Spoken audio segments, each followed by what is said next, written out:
আপনাদের সবাইকে স্বাগত জানাচ্ছি এটিএন নিউজের প্রতি রাতের নিয়মিত আয়োজন নিউজ গ্যালারিতে।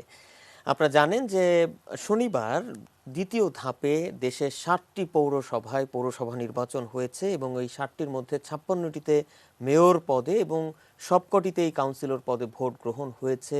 ভোট গ্রহণ শেষে ফলাফল হচ্ছে এবং অনেক জায়গা থেকেই আমরা আসলে এই ফলাফল পাচ্ছি, যেটি দেখা যাচ্ছে যে বেশিরভাগ পৌরসভাতেই আওয়ামী লীগ মেয়র প্রার্থীরা জয়লাভ করেছেন। তবে কেমন হলো দ্বিতীয় ধাপে ৭টি পৌরসভার নির্বাচন? আমরা যেমনটা দেখছি যে দু একটি বা কয়েকটি এলাকায় বা কয়েকটি ভোট কেন্দ্রে সহিংসতা বা বিচ্ছিন্নতার খবরও যেমন পাওয়া গেছে, তবে মোটামুটি বলা যায় যে শান্তিপূর্ণভাবেই ভোট গ্রহণ হয়েছে। তারপরও আপনাদেরকে বেশ কিছু খবর একটু জানাতে চাই, বিশেষ করে আমাদের সঙ্গে আমাদের সহকর্মীরা যুক্ত হচ্ছেন। আমরা তাদের মাধ্যমে একটু জানতে চাই যে আসলে কেমন হলো ভোট গ্রহণ দেশের কয়েকটি পৌরসভায়, আমরা একটু জানতে চাই। আমাদের সঙ্গে যারা ঠিক এই মুহূর্তে যুক্ত আছেন, চলুন আপনাদের সঙ্গে পরিচয় করিয়ে দেই। আমাদের সঙ্গে আছেন রাজশাহী থেকে বুলবুল হাবিব। বুলবুল হাবিব, আপনাকে স্বাগত জানাচ্ছি নিউজ গ্যালারিতে। আছেন আমাদের বগুড়া থেকে যুক্ত হয়েছেন আমাদের উত্তরাঞ্চলীয় ব্যুরো প্রধান চপল সাহা। চপল সাহা, আপনাকেও স্বাগত জানাচ্ছি নিউজ গ্যালারিতে। আমাদের সঙ্গে আরও যুক্ত হয়েছেন গাইবান্ধা থেকে যুক্ত হবেন আমাদের গাইবান্ধা প্রতিনিধি ইদ্রিস জামান মনা। নোয়াখালী থেকে যুক্ত হয়েছেন আমাদের নোয়াখালী প্রতিনিধি ফুয়াদ হোসেন এবং আমাদের সঙ্গে আরও যুক্ত হয়েছেন কুমিল্লা থেকে রফিকুল ইসলাম চৌধুরী, আমাদের কুমিল্লা প্রতিনিধি। সিরাজগঞ্জ থেকে যুক্ত হচ্ছেন আমাদের সিরাজগঞ্জ প্রতিনিধি ফেরদৌস হাসান। আপনাদের সবাইকে স্বাগত জানাচ্ছি নিউজ গ্যালারিতে। আমি প্রথমেই একটু চপল সাহা আপনাকে দিয়ে শুরু করতে চাই। আমরা তো যেমনটা দেখলাম যে দ্বিতীয় ধাপে বগুড়ার 3টি পৌরসভায় যে ভোট গ্রহণ হলো, কেমন হলো ভোট গ্রহণ এবং ফলাফলই বা কেমন হচ্ছে? সংঘাতের কোনো খবর পাওয়া গেছে কিনা? সার্বিকভাবে কেমন হয়েছে ভোট গ্রহণ? হ্যাঁ, আসলে বগুড়ায় যে নির্বাচন হয়েছে 3টি পৌরসভায়, বলা চলে যে গত কয়েক বছরের মধ্যে এত ভালো ভোট আর হয়নি।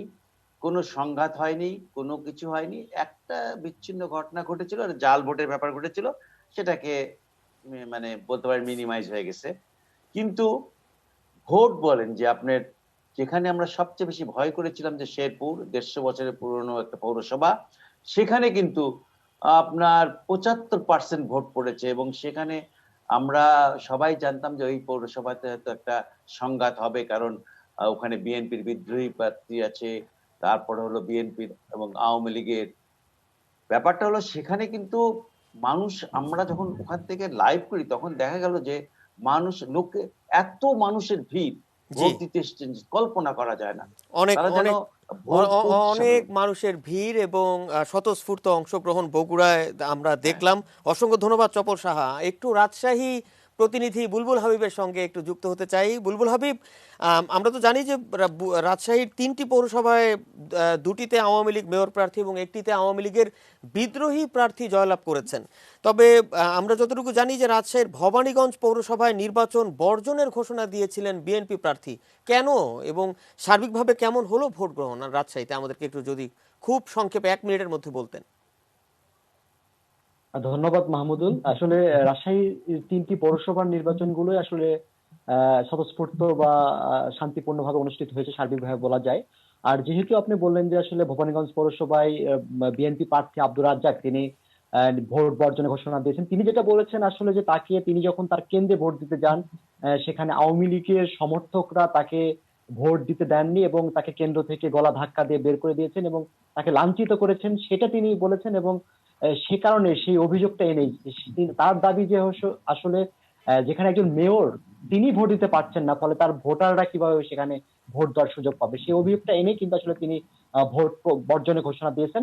তবে তিনি আনুষ্ঠানিকভাবে কোনো ভোট ঘোষণা দেননি, কারণ এখানে যে নির্বাচন কমিশন রয়েছে বা জেলা নির্বাচন কর্মকর্তার কার্যালয় রয়েছে, সেখানে কিন্তু তিনি কোনো আনুষ্ঠানিকভাবে যে ভোট বর্জনের ঘোষণা দেওয়া সেটা কিন্তু তিনি দেননি জি, অসংখ্য ধন্যবাদ। বা প্রেস সার্বিকভাবে ব্রিফিংও করেন নাই। বুলবুল হাবিব, যদি এক কথায় জানতে চাই, সার্বিকভাবে কি রাজশাহীতে মোটামুটি শান্তিপূর্ণ ভোট গ্রহণ হয়েছে, এটা কি বলা যায়? এটা অবশ্যই বলা যায়, কারণ শান্তিপূর্ণ এবং সুষ্ঠুভাবে ভোট হয়েছে। আপনাকে যদি আমি 30 সেকেন্ড একটা একটু খালি যদি বলি যে রাজশাহীর যেটা আরানি পৌরসভা, যেখানে বিদ্রোহী প্রার্থী জয়লাভ করেছে, সেই নির্বাচনী কেন্দ্রে, সেই নির্বাচনী এলাকাগুলোতে কিন্তু ভোটারদের তার আগে কিন্তু গোলাগুলি বা এক পক্ষ আরেক পক্ষের উপর ধাওয়া পাল্টা ধাওয়া আহত, সেখানে কিন্তু আমরা দেখেছি যে ভোটারদের ব্যাপক উপস্থিতি, ভোটারদের দীর্ঘ সারি এবং মাঠ ভর্তি নারী পুরুষের ভোটারে আসলে ছিল, এবং খুবই শান্তিপূর্ণভাবে এবং সুশৃঙ্খল ভাবেই কিন্তু ভোট গ্রহণ অনুষ্ঠিত হয়েছে। অসংখ্য ধন্যবাদ বুলবুল হাবিব, অসংখ্য ধন্যবাদ। আমরা একটু যুক্ত হচ্ছে আমাদের সিরাজগঞ্জ প্রতিনিধি ফেরদৌস হাসানের সঙ্গে। ফেরদৌস হাসান, আসলে খুবই দুঃখজনক একটি ঘটনা। আমরা যতটুকু দেখেছি যে সিরাজগঞ্জ পৌরসভা নির্বাচনে কাউন্সিলর পদে বিজয়ী ঘোষণার পরই প্রতিপক্ষের হামলায় নিহত হয়েছেন মোহাম্মদ তরিকুল ইসলাম খান, এবং শনিবার রাত 8টার দিকে পৌর শহরের শহীদগঞ্জ এলাকায় এই ঘটনা ঘটে। 1 মিনিটের মধ্যে খুব দ্রুত একটু আমাদেরকে বলবেন যে কেন, কিভাবে এই ঘটনাটি ঘটলো এবং কি অবস্থা এখন সিরাজগঞ্জে?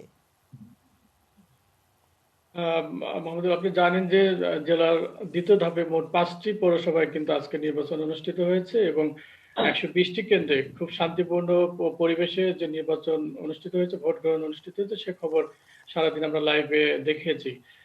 ভোট গণনার সময় কিন্তু কোনো বিশৃঙ্খলার ঘটনা ঘটেনি এবং জেলার কোথাও কোনো বড় ধরনের সহিংসতার ঘটনাও ঘটেনি। কিন্তু ফলাফল ঘোষণার পরে যে ঘটনাটি ঘটেছে শুধুমাত্র সিরাজগঞ্জ পৌরসভার 6 নং ওয়ার্ডের শহীদগঞ্জ সরকারি প্রাথমিক বিদ্যালয় কেন্দ্রে 6 নং ওয়ার্ডের প্রার্থী যিনি বিজয়ী হয়েছেন এবং ইতিমধ্যে দুর্বৃত্ত অর্থাৎ প্রতিপক্ষের হামলায় আঘাতে তিনি মৃত্যুবরণ করেছেন। সেই প্রার্থী যখন 6 নং ওয়ার্ডের প্রার্থী, বিজয় প্রার্থী যখন শহীদগঞ্জ সরকারি প্রাথমিক বিদ্যালয়ে লিখিত ফলাফলের জন্য যান, তখন প্রতিপক্ষ অর্থাৎ নিকটতম প্রতিদ্বন্দ্বী শাহাদত হোসেন বুদ্দিন, যিনি উটমার্কা প্রতিদ্বন্দ্বিতা করেছেন, তার সমর্থকদের হামলায় ছুরিকাঘাতে কিন্তু তিনি নিহত হয়েছেন, অর্থাৎ গুরুতর আহত হন।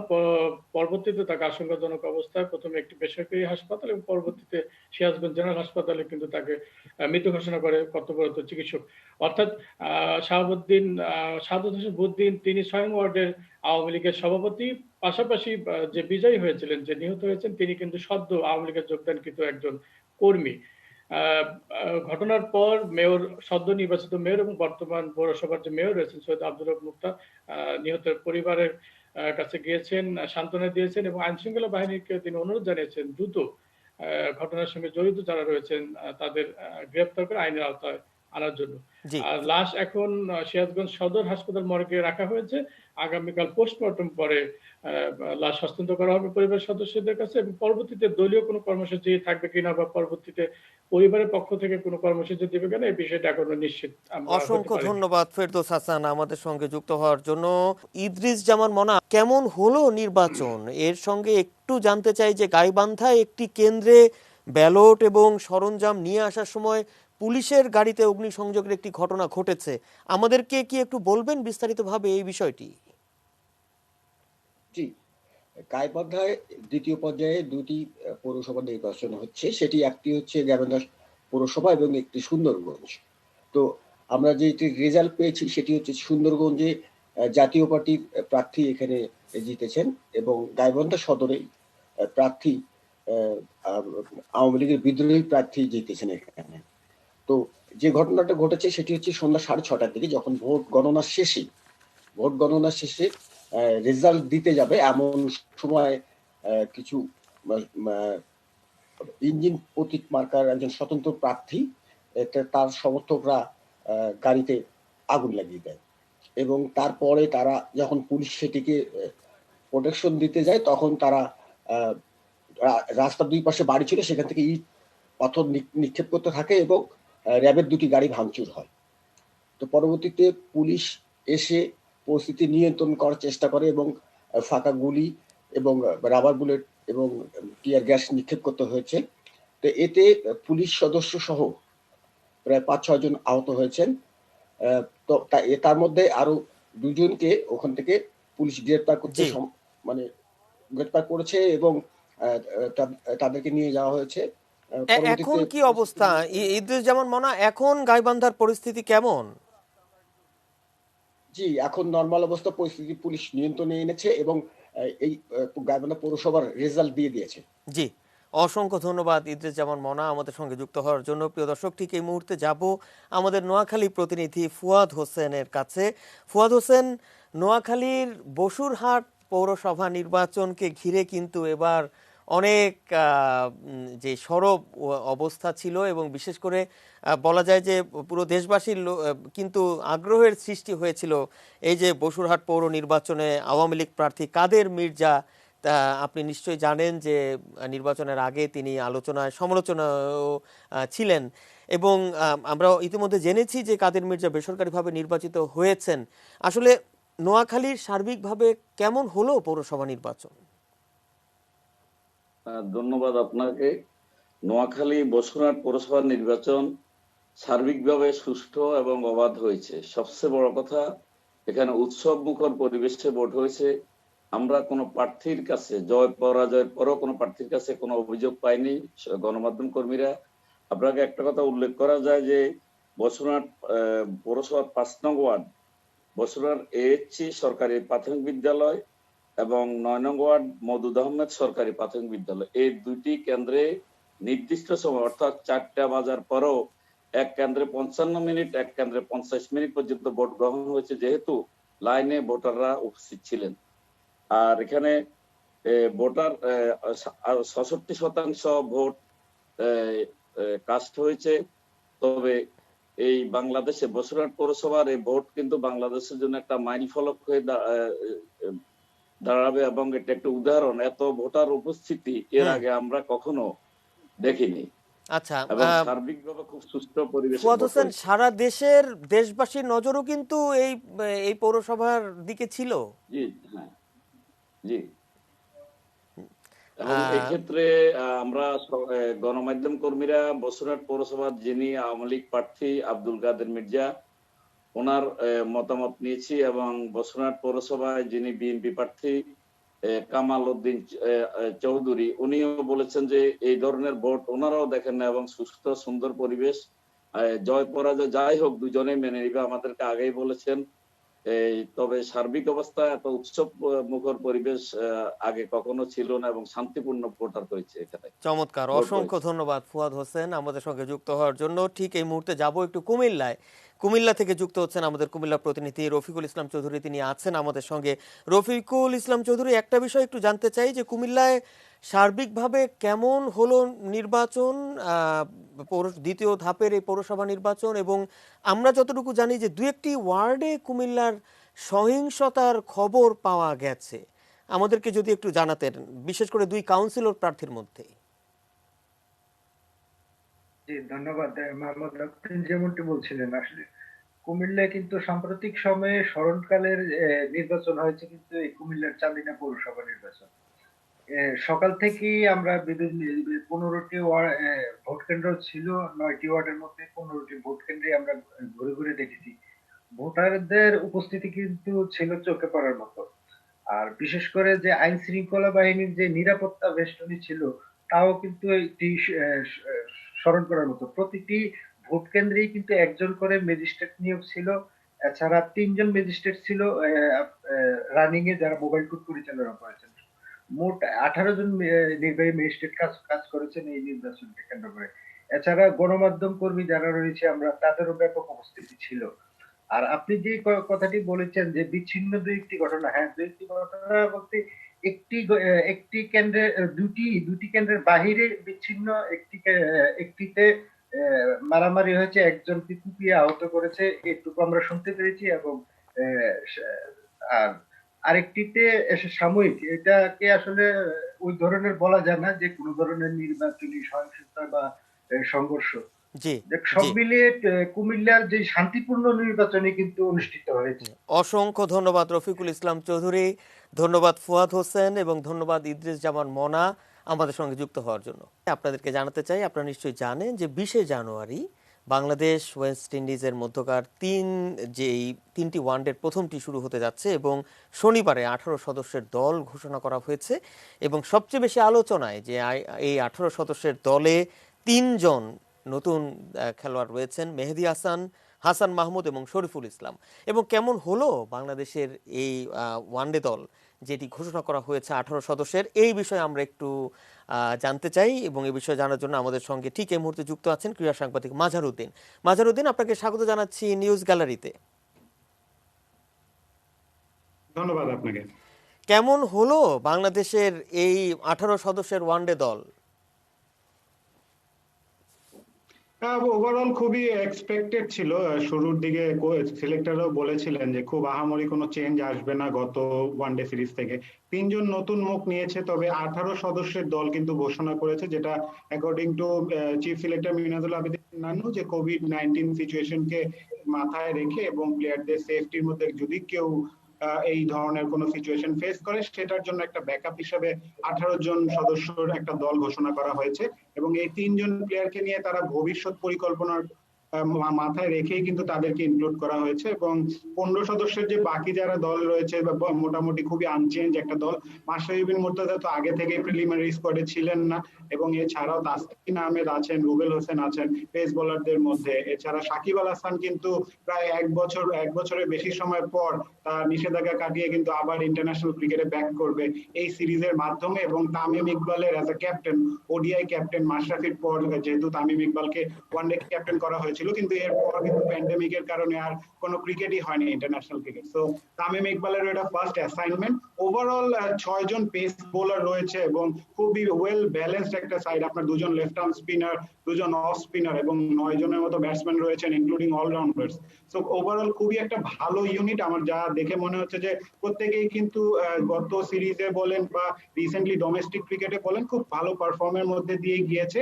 স্পেশালি ইয়াংস্টারদের কথা যদি বলি, শরীফুল, হাসান মাহমুদ এবং মাহেদী হাসান, তারা রিসেন্টলি ডোমেস্টিক ক্রিকেটে খুব ভালো পারফর্ম করে এসেছেন। শরীফুল একজন বামহাতি fast bowler, under nineteen world cup winning সাইডের একজন সদস্য ছিলেন। এছাড়াও প্রেসিডেন্টস কাপে এবং বঙ্গবন্ধু টি-20 কাপে দারুণ বোলিং করেছেন। একজন young fast bowler, fast bowler, খুব জোরে বল করতে পারেন। তো এই ইয়াং প্লেয়ারদের একটা মিক্সচার রয়েছে যেটা সিলেক্টর বলেছেন। তবে লম্বা সময়ের জন্য 2023 ওয়ার্ল্ড কাপকে মাথায় রেখেই এই স্কোয়াডটা ঘোষণা, যে ধীরে ধীরে গ্র্যাজুয়ালি একটা ভালো ইউনিটে যাতে দাঁড়াতে পারে সেটার জন্য প্লেয়ারদেরকে দেখারও একটা সুযোগ রয়েছে। মাজহার উদ্দিন, একটা বিষয় একটু জানতে চাই, দীর্ঘ 10 মাস পর এই প্রথম, বিশেষ করে এই করোনা কালের মধ্যে বাংলাদেশ এই প্রথম আন্তর্জাতিক ক্রিকেটে প্রবেশ করতে যাচ্ছে ওয়েস্ট ইন্ডিজের সঙ্গে এই সিরিজকে দিয়ে। বাংলাদেশের ব্যাটিংটা কি একটা চিন্তার বিষয় হতে পারে, বিশেষ করে ওয়ানডে এবং এই টেস্ট সিরিজে?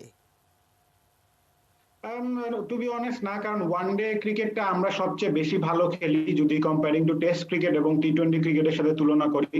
হ্যাঁ, টেস্ট ক্রিকেটে আমাদের ব্যাটিং এ ধৈর্যের একটা অভাব প্রায় দেখা যায় এবং বিদেশের মাটিতে স্পেশালি যেটা হয়, কিন্তু দেশের মাটিতে কিন্তু অ্যাজ আ টিম আমরা যে কোনো দলের এগেনস্টে খুব ভালো পারফর্ম করেছি। আমাদের ওয়েস্ট ইন্ডিজের সাথে প্রিভিয়াস রেকর্ডও কিন্তু খুবই ভালো। আর পাশাপাশি ওয়েস্ট ইন্ডিজ সাইডের কথা যদি বলি, তারা কিন্তু প্রায় তাদের 10-12 জন টপ র্যাঙ্ক ক্রিকেটার তারা কিন্তু এই ট্যুরে আসেনি। তো কিছুটা অনভিজ্ঞ দলও বলা চলে ওয়েস্ট ইন্ডিজকে, বাট স্টিল পূর্ণ শক্তির ওয়েস্ট ইন্ডিজ দলকেও কিন্তু আমরা দেশের মাটিতে হারিয়েছি। আর স্পেশালি ওয়ানডে ক্রিকেটের কথা বলতে হবে, বাংলাদেশ কিন্তু ওয়েস্ট ইন্ডিজ থেকে অনেক এগিয়ে র্যাঙ্কিং এর কথাও যদি বলেন। এছাড়াও ওয়ার্ল্ড কাপেও কিন্তু লাস্ট যে দেখা হয়েছে সেখানেও কিন্তু বাংলাদেশ ওয়েস্ট ইন্ডিজকে খুব স্বাচ্ছন্দ্যে হারিয়েছে। আর খুবই এক্সপিরিয়েন্স বাংলাদেশ টিম। তো আমার মনে হয় না ব্যাটিং খুব একটা প্রবলেম হলে। হ্যাঁ, অনেকদিন পর ক্রিকেট খেলে যেটা হয় যে একটা রাস্টিনেস থাকে বা একটা আনইজিনেস সেটা কাজ করবে হয়তো বা, বাট আমি মনে করি না, কারণ দুটো ডোমেস্টিক ক্রিকেট রিসেন্টলি হয়েছে এবং ব্যাটসম্যানরা কিন্তু যথেষ্ট ছন্দ দেখা গিয়েছে, অন এন্ড অফ সবাই কিন্তু ভালো পারফর্ম করেছে। অসংখ্য ধন্যবাদ। জি, অসংখ্য ধন্যবাদ মাজহার উদ্দিন। আমরাও আশা করি যে বাংলাদেশ এই সিরিজে সহজেই জয়লাভ করবে। অসংখ্য ধন্যবাদ আমাদের সঙ্গে যুক্ত হওয়ার জন্য মাজহার উদ্দিন। ধন্যবাদ।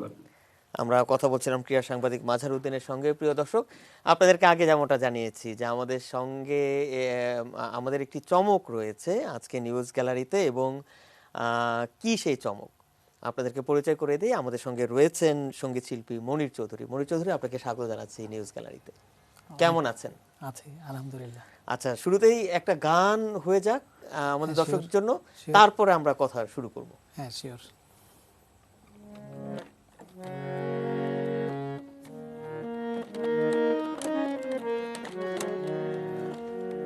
আমি প্রথমে বাংলাদেশের বিখ্যাত একজন শিল্পী শ্রদ্ধেয় সুবীর নন্দী, সদ্য প্রয়াত, আমি তার একটি গান চেষ্টা করছি। গানটির কথা শ্রদ্ধেয় নজরুল ইসলাম বাবু এবং সুর শ্রদ্ধেয় আলী হোসেন।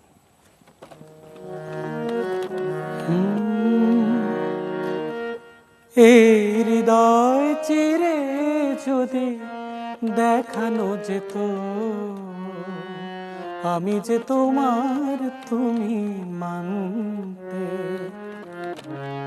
সে কথা তুমি যদি জানতে,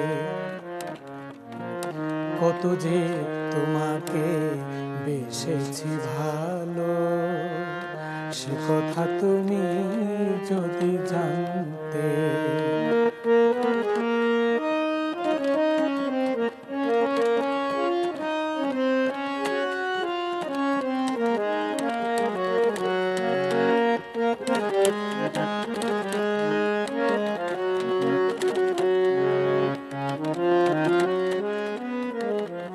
ওই দুটি চোখ যেন জলে ফোটা পদ্ম, যত দেখি তৃষ্ণা মেটে না, যত দেখি তৃষ্ণা মিটে না।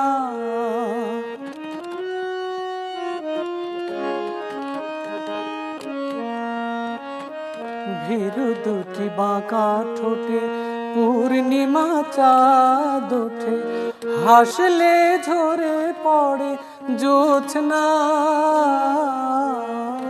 হাসলে ঝরে পড়ে জোছনা। আমি ওই রূপ দেখে দেখে মরতে পারি, তেমনি পারি ওগো বাঁচতে, সে কথা তুমি যদি জানতে, কত যে তোমাকে বেসেছি ভালো, সে কথা তুমি যদি জানতে।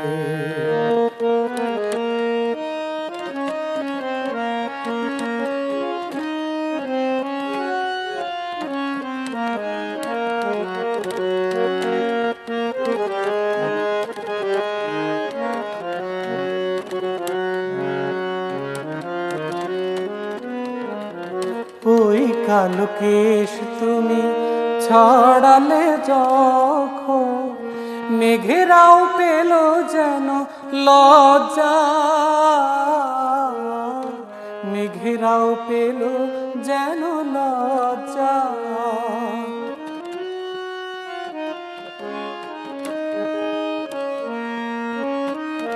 আকাশের তারাগুলো বাসর সাজিয়ে দিল, মধুময় হলো ফুল সজ্জা, মধুময় হলো ফুল সজ্জা।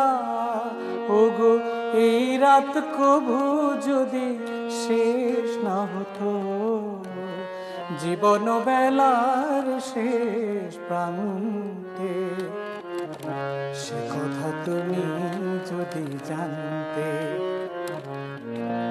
কত যে তোমাকে বেসেছি ভালো, সে কথা তুমি যদি জানতে। এই হৃদয় চিরে যদি দেখানো যেত আমি যে তোমার তুমি মানতে, সে কথা তুমি যদি জানতে, কত যে তোমাকে বেসেছি ভালো, সে কথা তুমি যদি জানতে। বাহ, চমৎকার, অসাধারণ। মনির ভাই, গানের সাথে ভালোবাসা কত বছরের? এটা 27 বছর। বাহ, সেই কথা যদি আমরা জানতাম। সত্যি। আপনার পছন্দের শিল্পী কে কে আছেন আমাদের দেশের? আমাদের দেশের শ্রদ্ধেয় মাহমুদুন নবী, তারপরে সুবীর দা, তারপরে খুরশিদ ভাই, বশির আহমেদ, নিয়াজ মোহাম্মদ চৌধুরী, এরা সবাই আমার খুব পছন্দের। আমি যেহেতু একটু মেলোডি গান পছন্দ করি। এছাড়াও আমাদের বাচ্চু ভাই, তারপরে খালিদ হাসান মিলু, এন্দ্র কিশোর, কুমার বিশ্বজিৎ, এদের গানও আমার খুব ভালো লাগে। আর দেশের বাইরের? দেশের বাইরে এক কথায় আমি শ্রদ্ধেয় মান্নানদের, আমি যাকে ভাবগুরু বলে থাকি, এছাড়া সতীনাথ, হেমন্ত মুখোপাধ্যায়, শ্যামল মিত্র, পিন্টু ভট্টাচার্য, তারপরে জগজিৎ সিং, অনেক অনেকে। আমরা কিন্তু একটু শুনতে চাই একটু একটু করে। একটু একটু। আচ্ছা, এখন তাহলে কার গান আমরা একটু আমি শ্রদ্ধেয় মান্নাদের একটি গান আমি চেষ্টা করছি।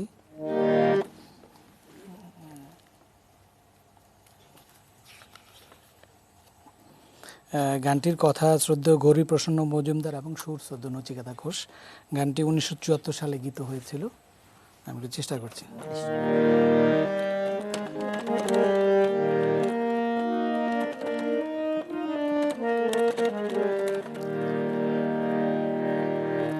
যদি কাগজে লিখন নাম, কাগজ ছিঁড়ে যাবে, পাথরে লেখন নাম, পাথর ক্ষয়ে যাবে, হৃদয়ে লেখো নাম, সে নাম রয়ে যাবে।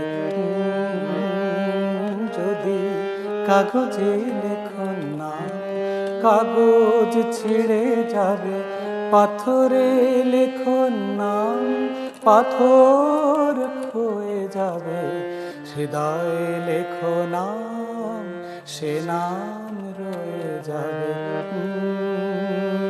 যদি কাগজে লেখন নাম।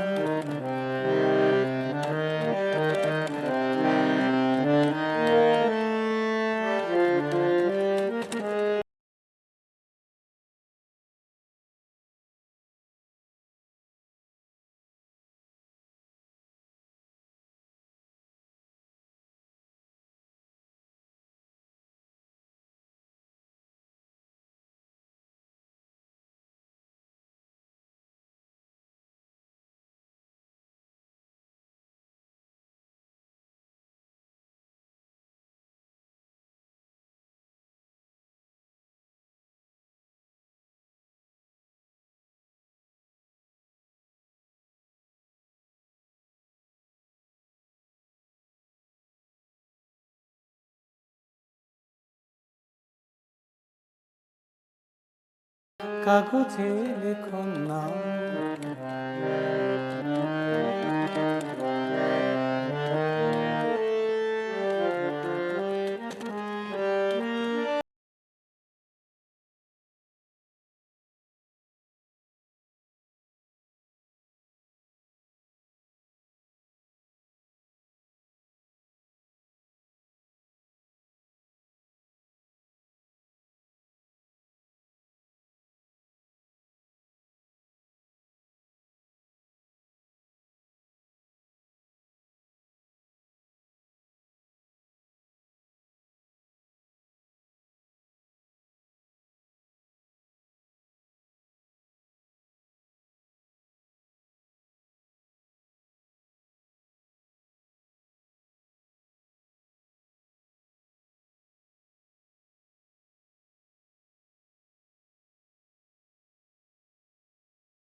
অসাধারণ, অসাধারণ। আসলে এই গানগুলো শুনে অনেকেই কিন্তু আমাদের দর্শকদের মধ্যে অনেকেই নস্টালজিক হয়ে যাচ্ছেন। আর এই গান আসলে কখনোই হারাবার নয়, হারাবার নয়। সত্যি এরকম আরো অসংখ্য গান রয়েছে। মনির ভাই, এখন কোন গানটা শুনবেন? আমি এবারে আমার আরেকজন পছন্দের শিল্পী শ্রদ্ধেয় সতীনাথ মুখোপাধ্যায়, তার একটি গান আমি চেষ্টা করছি।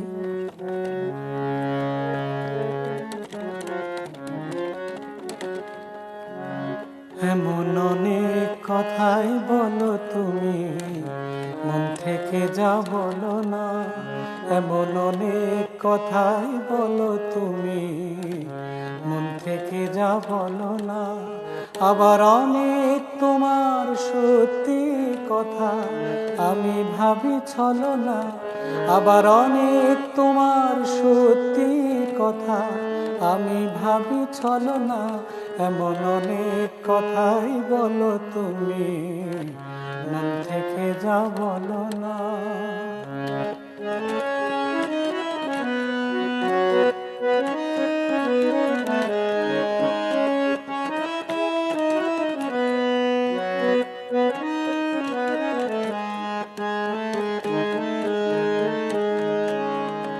রেশমি চুড়ির আওয়াজ দিয়ে কত কথা যাও যে বলে, কত কথা বলে ওঠো কালো চোখের ওই কাজলে।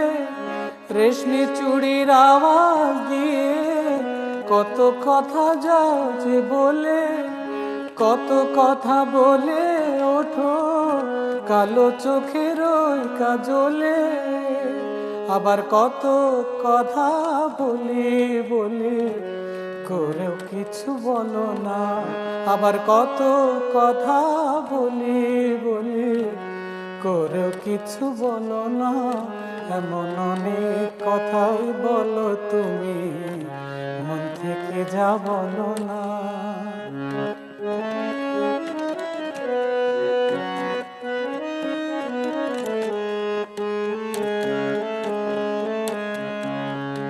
ভালোবাসার কোন কথাটি কি যে আসল মানে, ভালো যারা বেসেছে গো তারাই শুধু জানে।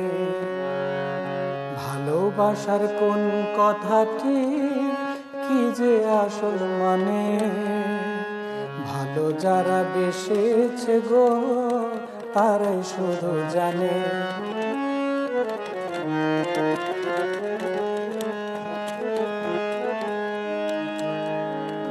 তাই তো যখন শপথ করে বললে ভালোবাসবে না আর, শুনে আমি বুঝে নিলাম তুমি হলে আরো আমার। তাই তো যখন শপথ করে বললে ভালোবাসবে না আর, শুনে আমি বুঝে নিলাম তুমি হলে আরো আমার। তুমি প্রেমের পুঁথি পড়ে গেলে অর্থ জানা হলো না। তুমি প্রেমের পুঁথি পড়ে গেলে অর্থ জানা হলো না। এমন অনেক কথাই বলো তুমি, মন থেকে যা বলো না। আবার অনেক তোমার সত্যি কথা আমি ভাবি চলো না। আবার অনেক তোমার সত্যি কথা আমি ভাবি চলো না।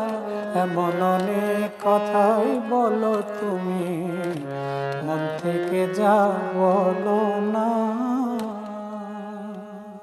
বাহ, চমৎকার চমৎকার চমৎকার। আচ্ছা মনির ভাই, এখনকার গানগুলো এরকম হয় না কেন? আসলে সেই সুরকার এবং সেই গীতিকবি আমরা হারিয়ে ফেলেছি। সেই কারণে আমি বলবো যে আর এখন আসলে পরিবর্তন, অনেকেই পরিবর্তন চায়, কিন্তু পরিবর্তনটা আমরা যেরকম চেয়েছিলাম যে মেলোডি গানের মধ্যে থাকবে, এরকম কথার মধ্যে সুন্দর সুন্দর কথার মধ্যে থাকবে, কিন্তু এই রকম অনেকেই বলছে যে মেলোডি হচ্ছে, কিন্তু আসলে সেগুলি কি মানে কতটুকু টিকতে পারছে?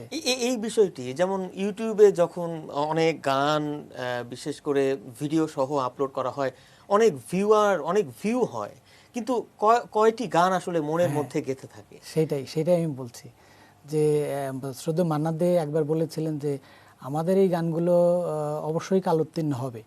তো আমি বলবো যে 100% কালোত্তীর্ণ হয়েছে, একদম। এটা বলাই অপেক্ষা রাখে না। আর এখনকার গান আপনি এখন শুনলে কিছুক্ষণ পরে আপনার মনে থাকবে না।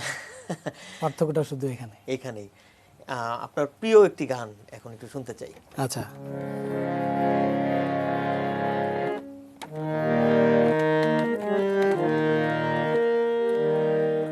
আমি এবারে শ্রদ্ধেয় মান্নাদের আরেকটি গান চেষ্টা করছি। এটা শ্রদ্ধেয় কথা হলো শ্রদ্ধেয় গহর মজুমদার এবং সুর শ্রদ্ধেয় প্রভাস দে। গানটি 1982 সালে গীত হয়েছিল। আমি চেষ্টা করছি। সবাই তো সুখী হতে চায়, সবাই তো সুখী হতে চায়, তবু কেউ সুখী হয় কেউ হয় না। জানি না বলে যা লোকে সত্যি কিনা, জানি না বলে যা লোকে সত্যি কিনা, কপালে সবার নাকি সুখ সয় না। সবাই তো সুখী হতে চায়, তবু কেউ সুখী হয় কেউ হয় না।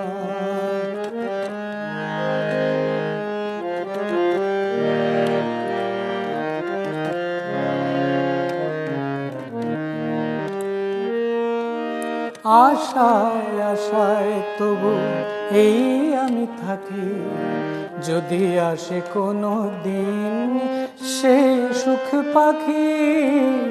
আশায় আশায় তবু এই আমি থাকি, যদি আসে কোনো দিন সে সুখ পাখি। এই চেয়ে থাকায় আর প্রাণে সয় না, সবাই তো সুখী হতে চায়, তবু কেউ সুখী হয় কেউ হয় না।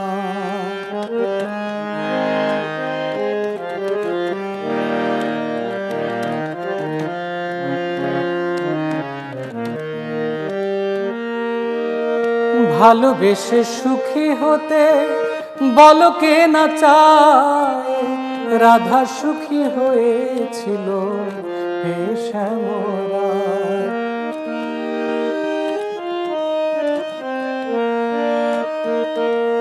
ভালোবেসে সুখী হতে বলো কে না চায়, রাধা সুখী হয়েছিল শ্যামরায়।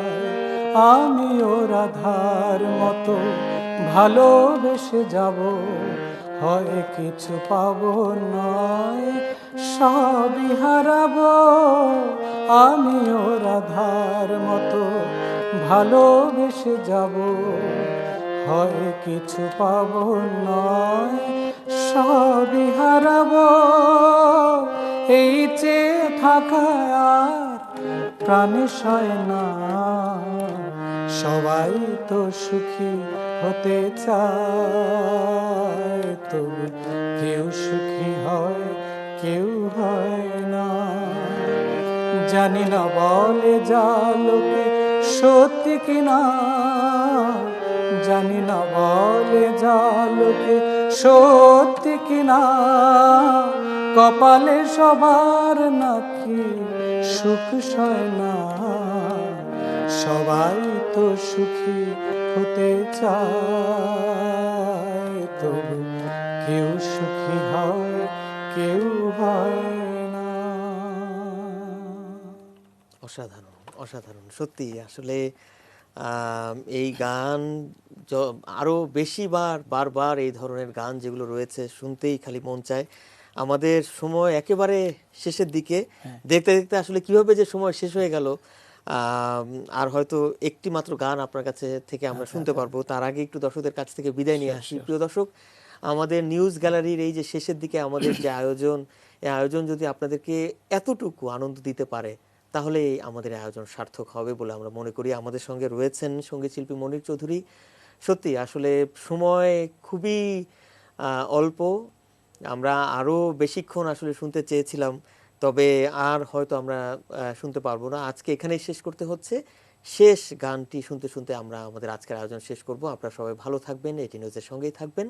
আমরা শেষ গানে চলে যাচ্ছি। আমি শ্রোতাবৃন্দকে অশেষ ধন্যবাদ জানাচ্ছি। এটিএন নিউজের যারা আছেন কলাকুশলী এবং যিনি আমাকে এখানে আমন্ত্রণ জানিয়েছেন তাকে আমি বিশেষভাবে আমার কৃতজ্ঞতা প্রকাশ করছি।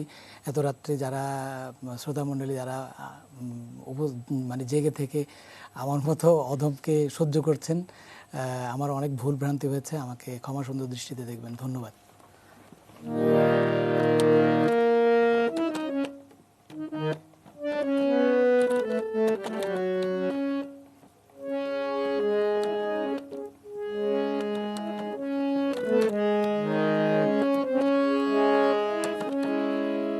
আমি এবারে সদ্য মান্নাদের লাস্ট গান, কথা সদ্য পুলক বন্দ্যোপাধ্যায় এবং সুর প্রভাস দে। কে তুমি, কে তুমি, কে তুমি তন্দ্রা হরণী, কে তুমি তন্দ্রা হরণী, দাঁড়িয়ে আমার চোখের আগে, রাঙালে মন পুষ্পরাগে, কে গো চম্পা বরণী, কে তুমি তন্দ্রা হরণী, কে তুমি তন্দ্রা হরণী।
কে তুমি তন্দ্রা হরণী,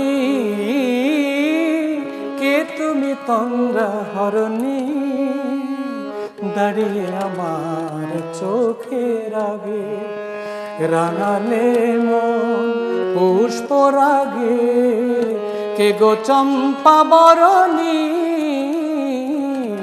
কে তুমি তন্দ্রা হরণী, কে তুমি তন্দ্রা হরণী।